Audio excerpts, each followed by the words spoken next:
Բարև ձեզ հարգելի հայրենակիցներ, ես Մարատ Հակոբյանն եմ Կիևից։ Հակոբյան լայվ ալիքում ես ձեզ կներկայացնեմ Ուկրաինայի ռազմաճակատի եւ Ռուսաստանի տարածքում մարտերի վերաբերյալ լրատվական բլոկը։ Հիշեցնեմ, որ մեր երկու ալիքներն էլ աշխատում են զուգահեռաբար։ Մեր երկրորդ անալիտիկայի ալիքով այսօր եթեր կտանք ռազմաքաղաքական լրատվական բլոկը, իսկ մեր Telegram ալիքում կան ավելի հաճելի կադրեր։ Խնդրում եմ ստուգել, թե արդյոք բաժանորդագրված եք մեր YouTube-յան ալիքներին, Telegram-յան ալիքին, եւ մենք սկսում ենք։ Այսօր Ուկրաինա Ռուսաստանի լայնածավալ ներխուժման 1204-րդ օրն է, մինչև Պուտինյան Ռուսաստանը շարունակում է գիշերային հարձակումները քնած խարկովցիների եւ օդեսացիների բնակարանների ու դաչաների վրա, ուկրաինական ուժերը շարքից դուրս են բերել կարևոր Վառոդի գործարան եւ հարվածել են հերթական ռազմական օդանավակայանին Ռուսաստանի տարածքում։ Այժմ Սալավյովը եւ նրա նմանները կարող են սեփական աչքով տեսնել, թե ինչպես են իրականում խոցվում եւ ամենակարևորը խոցվածը պայթում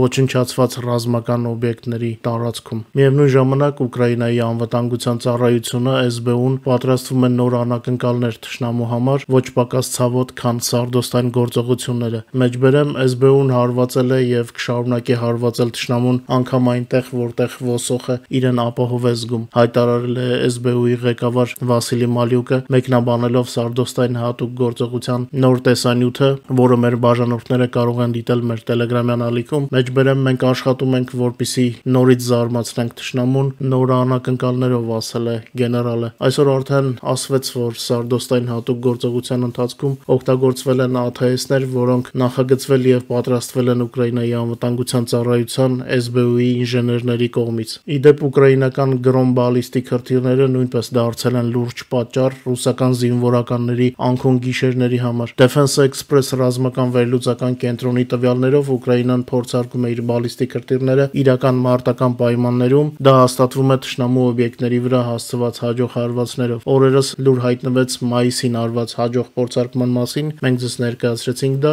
Այս դեպքում ամենայն հավանականությամբ հարված է հասցվել ռուսական օպերատիվ մարտավարական հրթիռային համալիրներին, այն նույն Իսկանդերներին, որոնց մասին ռուսներն ասում էին՝ մի ծիծաղացրեք մեր Իսկանդերները, հա։ Դե մերոնք չեն ծիծաղացրել, միանգամից լացացրել են։ Հունիսի 5-ին Ուկրաինայի զինված ուժերի անվտանգության ծառայության եւ պաշտպանական ուժերի այլ ստորաբաժանումների համատեղ հարվածի արդյունքում ոչնչացվել է ռուսական հրթիռային զորքերի կենտրոնացման գոտի Բրյանսկի մարզում, Մարտյանովկա գյուղի մոտակայքում։ Այս մասին հայտնում է Ուկրաինայի զինուժի գլխավոր շտաբը, մեջբերեմ շնորհիվ արդյունավետ հետախուզության եւ ուժերի ներդաշնակ աշխատանքի թիրախները հաջողությամբ ոչնչացվել են։ Մի ռուսական հրթիռային կայան պայթել է, իսկ եւս երկուսը լուրջ վնասվել, շարքից դուրս են եկել, նշվում է հայտարարության մեջ։ Հարվածի հետևանքով ոչնչացվել է ռուսական բանակի 14 զինծառայող, եւս 5-ը վիրավորվել են։ Տեղեկությունը հաստատել են տարածաշրջանի բուժհիմնարկների աղբյուրները։ Իդեպ Ռուսաստանում նույնիսկ որոշ ակտիվիստներ սկսել են խոստովանել, որ Ռուսաստանը այլևս առաջնորդ չէ հետխորհրդային տարածքում, իսկ պատերազմը Ուկրաինայի դեմ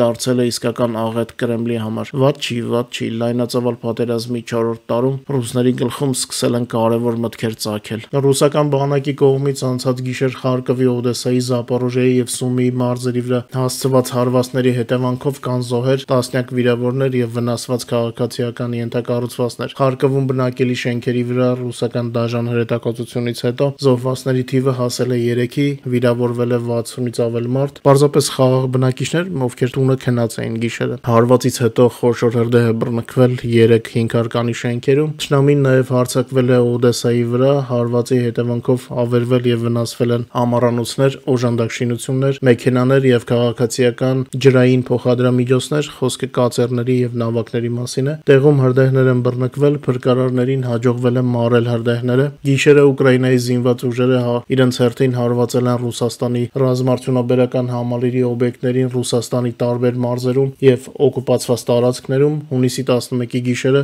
բարի դրոնները կրկին հարձակվել են Ռուսաստանի ամենամեծ Վառոդի արտադրության գործարանի վրա, որը գտնվում է Տամբովի մարզի Կատովսկ քաղաքում։ Այս գործարանի շարքից հանելը շատ կարևոր է ռազմաճակատում նորից իրավիճակ փոխելու համար։ Այս գիշեր Վորոնեժի մարզում գտնվող Բուտուրլինովկայի ավիաբազան նույնպես ենթարկվել է հարձակման։ Հակառակորդի կորուստները դեռևս ճշտվում են։ Ռուսները փորձում են արագ թաքցնել իրենց կորուստները։ Ուկրաինական հարվածները հասել են առաջնագծից մինչև ռուսական Թաթարստան։ Հաճելի կադրերը, ինչպես միշտ, մեր Telegram-ում են։ Անցնենք ռազմաճակատի լուրերին։ Ռուսաստանի կորուստները պատերազմում մոտեցան 1 միլիոնին։ Վերջին 24 ժամվա ընթացքում ռազմաճակատում տեղի է ունեցել 220 մարտական բախում, մարտերը ընթացել են 7 ուղղությամբ, ուկրաինական զորքերը հարվածել են թշնամու անձնակազմի, զենքի եւ ռազմական տեխնիկայի կենտրոնացման 21 տարածքների։ Ուկրաինայի պաշտպանության ուժերը շարունակում են իրենց գործողությունները Կուրսկի մարզում, վերջին 1 օրվա ընթացքում այս ուղղությամբ տեղի է ունեցել 28 զինված բախում։ Տյոտկինոյի շրջանում ռուսական զորքերի վիճակը շարունակում է մնալ ծայրահեղ վատ, չեն կարող շրջապատումից դուրս փախնել, բայց հանձնվելու երևի թե դեռ պատրաստ չեն։ Ոչինչ, ելի կսեղմեն մերոնք։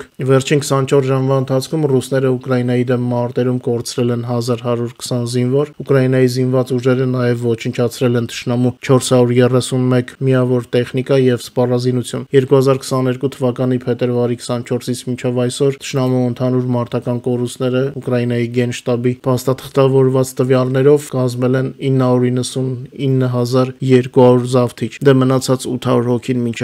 1 միլիոն արդեն կարծում եմ վաղը կհավաքվի։ Այսօրվա հաղորդման համար այսքանը։ Շատ շնորհակալ եմ ձեր օգնության, լայքերի, եթերների տարածման եւ ալիքին բաժանորդագրվելու համար։ Հատկապես խնդրում եմ չմոռանալ բաժանորդագրվել նոր ալիքին։ Հիշեցնեմ, 2 ալիքներն էլ աշխատում են զուգահեռ, իսկ մեր Telegram-յան ալիքում լուրերը օրը 24 ժամ են ներկայացվում։ Մաղթում եմ ձեզ հաճելի երեկո, կհանդիպենք։